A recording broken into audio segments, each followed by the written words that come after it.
திருமாவளவன் பதவி ஆசை கட்டு எம்பி பதவியை விட்டுவிட்டு எம்எல்ஏவுக்கு நிற்கப் போகிறார் என்றும், அப்படி இங்கே வந்து அவர் கூட்டணி ஆட்சிக்கு முயற்சிக்கப் போகிறார் என்றும், துணை முதலமைச்சர் ஆவதற்கு ஆசைப்படுகிறார் என்றும், தொங்கு சட்டசபை தான் உருவாகப் போகிறது என்று திருமாவளவனே யூகிக்கிறார் என்றும், அதனால் அவர் சட்டமன்றத்திலே இருந்தால்தான் கூட்டணி ஆட்சிக்கான கருத்தை உயர்த்தி பிடிக்க முடியும் என்று அவர் கருதுகிறார் என்றும், ஆளாளுக்கு அவரவர் யூகங்களை எல்லாம் செய்திகளாக்குகிறார்கள். அதேபோல நான் ஏற்கனவே போட்டியிட்டு வெற்றி பெற்ற 4 சட்டமன்ற உறுப்பினர்களில் 3 பேருக்கு வாய்ப்பளிக்கவில்லை என்பது அவர்கள் திமுக ஆதரவு நிலை எடுத்ததனால்தான் என்று மிக தவறாக அவதூறுகளை பரப்புகிறார்கள். நான் இந்த கூட்டணியில் உறுதியோடு நிற்கிறேன். நான் இந்த கூட்டணிக்கான அரசியலை பேசுகிறேன். அதைத்தான் 4 சட்டமன்ற உறுப்பினர்களும் சட்டப்பேரவையில் எதிரொலித்தார்கள். அவர்கள் நான் பேசாததை அங்கே பேசவில்லை, நான் சொல்லாததை அவர்கள் அங்கே சொல்லவில்லை, நான் பேசிய அரசியலுக்கு முரண்பட்ட அரசியலை அவர்கள் அங்கே முன்வைக்கவில்லை. நான் வெளியிலிருந்து என்ன பேசுகிறேனோ அதைத்தான் எமது சட்டமன்ற உறுப்பினர்கள் சிந்தனை செல்வன், ஷாநவாஸ், எஸ் பாலாஜி, பனையூர் பாபு இந்த 4 பேரும் எடுத்துரைத்தார்கள். அவர்கள் மிகச்சிறப்பாக விடுதலை சிறுத்தைகளின் அரசியலை பேரவையில் எடுத்து வைத்தார்கள் என்பதை யாரும் மறுக்க முடியாது. நான் அதற்காக பெருமைப்படுகிறேன். அவர்களுடைய பங்களிப்பை எண்ணி பெருமைப்படுகிறேன். அவர்களை நான் வெளியேற்றியதற்கு எதுவும் காரணமில்லை. நான் தேர்தலில் போட்டியிடுவேன் என்பதும், நான் சட்டமன்றத்திற்கு செல்ல வேண்டும் என்கிற விருப்பத்தை தவிர வேறு எந்த நோக்கமும் இல்லை.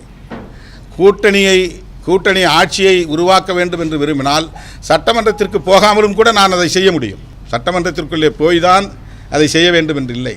வெளியே இருந்தும் நான் எம்பியாக இருந்து கொண்டும் அதை செய்ய முடியும். நான் சொல்லுவதை எங்கள் சட்டமன்ற உறுப்பினர்கள் கேட்கப் போகிறார்கள், அவ்வளவுதான். ஆக அது தவறு. அதே போல் சட்டமன்ற உறுப்பினர்கள் 3 பேரை வெளியேற்றியதற்கு வெரி சிம்பிள் ரீசன், புதியவர்களுக்கு வாய்ப்பு கொடுக்கலாம்.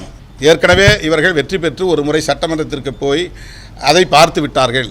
அந்த அதிகாரத்தை அவர்கள் நுகர்ந்து விட்டார்கள். கிடைக்கிற இடங்கள் 8 தான். போட்டி 150 பேர் 200 பேர். அந்த 8 இடங்களுக்கு ஒவ்வொரு தொகுதிக்கும் 10 பேர் 15 பேர். எல்லோரும் எனக்கு நெருக்கமானவர்கள். யாரை விடுவது, யாரை தேர்ந்தெடுப்பது என்கிற பிரச்சனை இருக்கிறது. ஒருவரை எடுத்தால் மற்ற 10 பேர் எனக்கு எதிரியாக மாறுகிறார்கள். ஒருவரை தேர்வு செய்தால் மற்ற அத்தனை பேரும் வருத்தத்தோடு வலியோடு எனக்கு எதிரான நிலைப்பாட்டை அல்லது விமர்சனங்களை நேருக்கு நேராக வந்து வைக்கிறார்கள். அது உரிமையோடு செய்கிறார்கள். அது உட்கட்சியில் இருக்கிற ஒரு உரிமை. அது அண்ணன் தம்பி என்று பழகுவதால், தலைவன் தொண்டன் என்ற இடைவெளி இல்லாததால், இரவு பகலாக அவர்களோடு நான் களத்திலே நிற்பதால் அந்த உரிமையை எடுத்துக்கொள்கிறார்கள், அவ்வளவுதான். ஆகவே அவர்களை நான் மாற்றியதற்கு நான் பின்பற்றுகிற சமூக நீதி பார்வைதான் காரணம். 3 முறை பாலாஜி கொடுத்துட்டோம், சரி இன்னொரு முறை ஒருத்தனை கொடுப்போம், அவ்வளவுதான். Very simple reason. சோழிங்கநல்லூரில் நின்றார் பாலாஜி, அப்போ வெற்றி பெற முடியவில்லை. மயிலத்தில் நின்றார், வெற்றி பெற முடியவில்லை. இப்போ திருப்பூரூரில் நின்றார், வெற்றி பெற்றார், சிறப்பாக பணியாற்றினார், மிகச்சிறந்த சட்டமன்ற உறுப்பினர் என்று பாராட்டை பெற்றார்.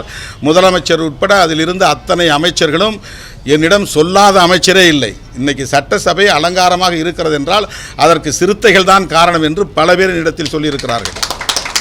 எனவே அவர்கள் எனக்கு முரண்பட்ட அரசியலை பேசவே இல்லை, அப்படி நான் நினைக்கவே இல்லை.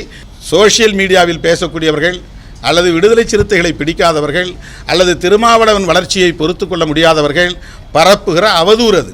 ஆக நான் கொண்டிருந்த சமூக நீதி பார்வை என்னை உந்தி தள்ளியது. இந்த 2 பேருக்கு பொது தொகுதி 2 தான். 8 தொகுதி வாங்கினாலும் 6 தொகுதி வாங்கினாலும் பொது தொகுதி 2. இப்போ மறுபடியும் அதே 2 பேருக்கு கொடுக்கணுமாங்கிற கேள்வி எழுது.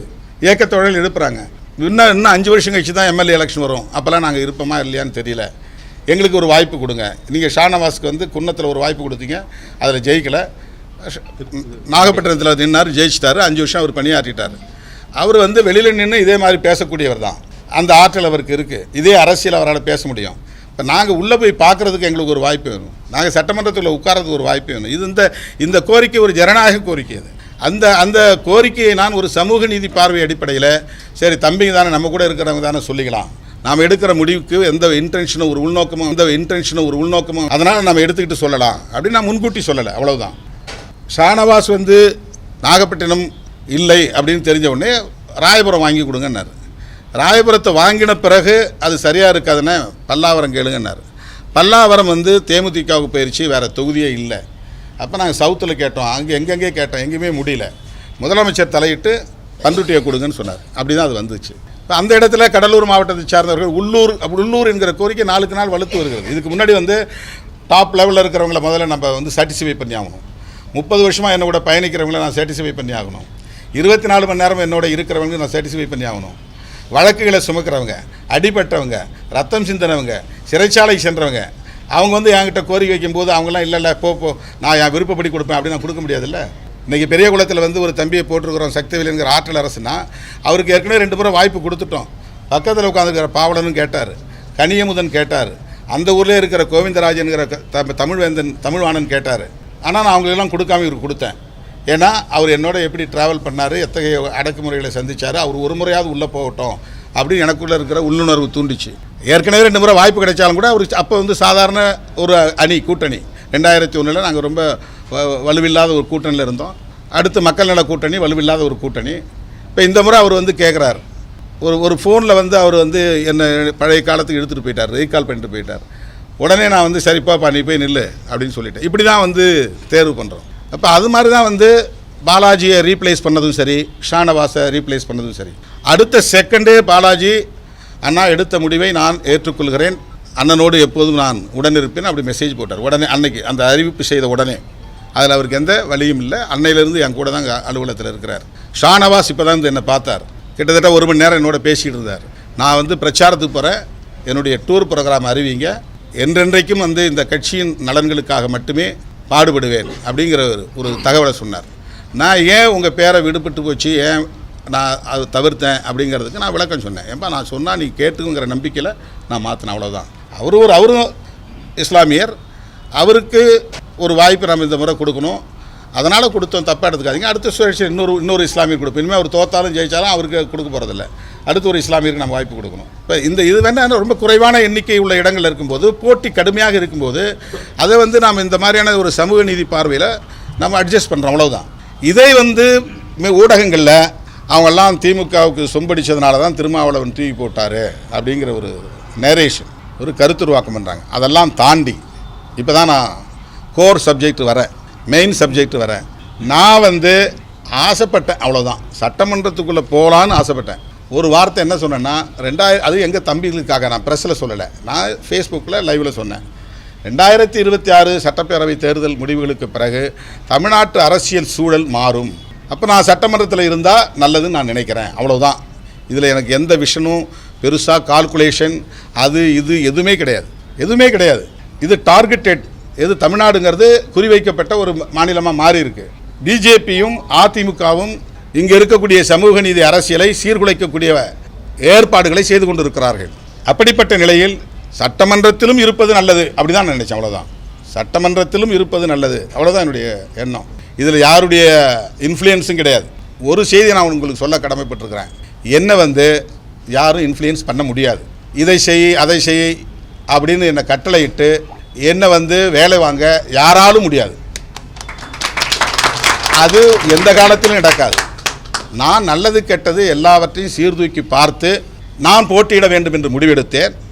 அதே போல் இந்த 6 நாட்களில் 5 நாட்களில் கம்ப்ளீட்டாக வந்து ஏதோ திருமாவளவன் வந்து ஒரு நோக்கத்தோட உள்நோக்கத்தோட உள்ளே போகணும்னு நினைக்கிறார் அப்படிங்கிற மாதிரியான ஒரு நேரேஷனை செட்டப் பண்ணி ஒரு கட்டுக்கதையை உருவாக்கி எங்கள் கூட்டணியின் நலனே பாதிக்கப்படக்கூடிய வகையில் கருத்து பரப்பல் இங்கே திட்டமிட்டு நடக்கிற சூழலில் நான் இதையும் கருத்தில் கொள்ள வேண்டியிருக்கிறது. இதை நான் புறந்தள்ள முடியாது. நான் முன்வைத்த காலை பின்வாங்க மாட்டேன் அப்படிலாம் நான் ஒரு ஈகோயிஸ்டிக்காக இருக்க மாட்டேன். எங்கே வந்து ஒரு ஃபார்வேர்டிங் இருக்கோ அந்த இடத்துல ஒரு விட்ராயிங் இருக்கணும். ஒரு யுத்த களத்தில் முன்னோக்கி போகிறோங்கிறது ஒரு ராஜதந்திரம்னா, ஒரு ஸ்டெப்பு பின்வாங்கிறதும் ஒரு ராஜதந்திரம் தான். எந்த யுத்த களத்திலும் பின்வாங்குதல் இல்லாமல் முன்னோக்கி பாய முடியாது. அதனால் இந்த 5 நாட்கள் ஊடகங்களில் நடத்தப்பெற்ற விவாதங்களும் திட்டமிட்டு விடுதலை சிறுத்தைகள் கட்சிக்கு எதிராக பரப்ப பெற்ற அவதூறுகளும் எல்லாவற்றையும் விட என்னுடைய நோக்கத்திற்கு ஒரு திட்டமிட்ட சித்திரத்தை உருவாக்கியிருக்கிறார்கள். நான் என்னுடைய நோக்கத்தை கொச்சைப்படுத்துவது போல் இருக்கிறது. ஏதோ பதவி ஆசைப்பிடிச்சு நான் டிப்டி சிஎம்காக இங்கே வரப்போகிறேன், அதுக்கு தான் நான் முன்ன சொன்னதெல்லாம் சொன்னேன். நான் ஏன் வந்து ராஜினாமா பண்ணேன்னு சொல்ல வேண்டிய அவசியம் இது தான் வருது. நான் பதவி ஆசை இருந்திருந்தால் 5 வருஷம் நான் எம்எல்ஏவே இருந்திருப்பேன். எனக்கு பதவி ஆசை இருந்திருந்தால் நான் 2006 எனக்கான தொகுதியில் நான் நின்றுக்கிட்டு மற்றவங்களுக்கு போப்பா உனக்கு சீட்டு இல்லைன்னு நான் சொல்லியிருக்க முடியும். இது எனக்கான சீட்டு, நான் நிற்கிற தொகுதி ஜெயிக்கிற தொகுதி எனக்கு வேணும் அப்படின்னு நான் நின்றுக்க முடியும். அன்றைக்கே நான் வந்து விட்டு கொடுத்தேன். சரி ரைட் போ, நீ நில்லு அப்படின்னு அன்றைக்கே விட்டு கொடுத்தேன். பதவியில் ஆசை இருந்தால் நான் அன்றைக்கி வந்து அப்படி விட்டு கொடுத்துருக்க முடியாது. இன்றைக்கும் நான் சொல்கிறேன், பதவிக்காக நான் போகவில்லை. அதை நான் வெளியிலே இருந்தே பண்ண முடியும். ஒன்று, கூட்டணி ஆட்சியை இந்த காலச்சூழலில் நான் கோர மாட்டேன் அப்படின்னு கேட்டகாரிக்கலி ஐ ரிஜெக்டட் ஆல்ரெடி. ஏற்கனவே நான் வந்து திட்டவட்டமாக மறுதளித்து விட்டேன். அப்புறம் என்ன அதில் வந்து ஒரு சின்ன உள்நோக்கம்? அது எதுக்கு நான் வந்து உள்ளே போய் தான் செய்யணுங்கிறது என்ன இருக்குது? தேர்தலுக்கு பிறகு அதை செய்யணும்னா நான் என்னால் செய்ய முடியுமே. அது ஒரு பெரிய விஷயமே கிடையாது. எனவே என்னுடைய நோக்கத்தை கொச்சைப்படுத்தும் வகையில் ஊடகங்களில் இந்த கூட்டணிக்கு எதிரான கருத்துள்ளவர்கள், விடுதலை சிறுத்தைகளுக்கு எதிரான மனநிலை உள்ளவர்கள், திருமாவளவனை வீழ்த்த வேண்டும் என்று எண்ணுகிற சக்திகள் பரப்பிய அவதூறுகளை முறியடிக்க வேண்டிய தேவை இருக்கிறது. எனக்கு அந்த நோக்கம் இல்லை. பதவிக்காக நான் போட்டியிடவில்லை.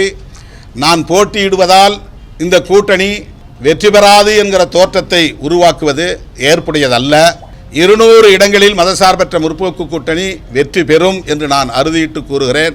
இந்த நிமிடம் வரையில் திமுக தலைமையிலான மதசார்பற்ற முற்போக்கு கூட்டணிக்குத்தான் சர்வே முடிவுகள் ஆதரவான தகவல்களை பதிவு செய்து வருகின்றன. எனவே நான் சந்தேகப்பட்டு ஒரு ஹங் அசெம்பிளி வரும், தொங்கு சட்டசபை வரும் அப்படின்னு சந்தேகப்பட்டு நான் போட்டியிடுவதாக சொல்லப்படுகிற கருத்து தவறான கருத்து. என்னுடைய நோக்கத்தை கொச்சைப்படுத்துகிற காரணத்தினால் நான் முன்வைத்த காலை பின்வைக்கவில்லை. இதை ஒரு உத்தியாக பார்க்கிறேன். என் நிலைப்பாட்டை தள்ளி வைக்கிறேன். என் உத்தியை மாற்றி அமைக்கிறேன். I just change my strategy. அவ்வளவுதான்.